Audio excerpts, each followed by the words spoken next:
इतने सारे गानों की हमने बात की, लिरिक्स की भी बात की. सो ওই যে এরাটা ছিল 70s বলো, 60s বলো, 80s বলো, we had very good lyricists. In general, everybody used to write very well. Ananda Bakshi, So সেটা কি তোমার মনে হয় আজকে সেই লিরিক্সের ডেপথ একটু কমে গেছে? খুব ফ্র্যাঙ্কলি বলছি, আমি এটা অন্য একটা ইন্টারভিউতেও বলেছিলাম, একজন লিরিসিস্ট বা একজন মিউজিক ডিরেক্টর যে একটা সময় সারা বছরে 20টা গান লিখতো, সে এখন 200টা গান লিখে. So how can you expect যে every song should be in a same quality?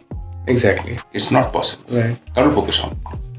তা এত কাজ বেড়েছে, এত বেশি কাজ হয়, যার ফলে কোয়ালিটি, সেটা ঠিক.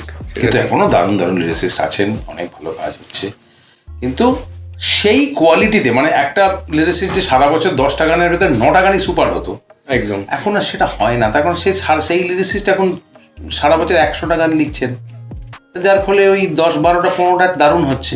আর তার মধ্যেও বলা হয় জলদি চাইয়ে, জলদি চাইয়ে, জলদি চাইয়ে, জলদি চাইয়ে, কাল দে দো, কাল দে দো, কাল দে দো. Radio Nasha.